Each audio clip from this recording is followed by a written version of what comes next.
দর্শক, আপনারা ইতিমধ্যে হয়তোবা সবাই সোশ্যাল মিডিয়াতে এই ধরনের ভিডিও এবং এই ধরনের ফটো সবাই দেখেছেন।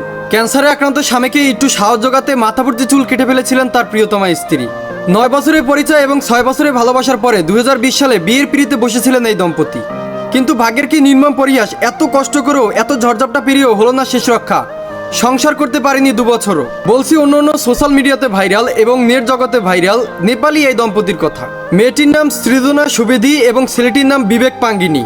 নেট জগতে ঢোকার সাথে সাথেই এদের ভিডিও সামনে চলে আসে। এত জল্পনা কল্পনার পরও, এত কষ্ট করার পরও, নিজের ভালোবাসার মানুষকে কাছে পাওয়ার পরও নিজের ভালোবাসার মানুষকে কাছে আগলে রাখতে পারলেন না বিবেক পাঙ্গিনী। গেল 19শে ডিসেম্বর পরপারে পাড়ি জমিয়েছেন বিবেক পাঙ্গিনী। বিচ্ছেদের এই যুগে এসেও তার স্বামীর ক্যান্সার জানা সত্ত্বেও তাকে ছেড়ে দেয়নি সৃজনা সুবেদী। সৃজনা সুবেদী আবারও প্রমাণ করে দিল যে সবার উপরে মানুষত্ব তাহার উপরে নাই। রাখতে জানলে কোনো ভালোবাসায় কখনো হারিয়ে যায় না। সম্মান জানে এরকম নারীকে, যে নারী আমার মায়ের জাত, আমার বোনের জাত।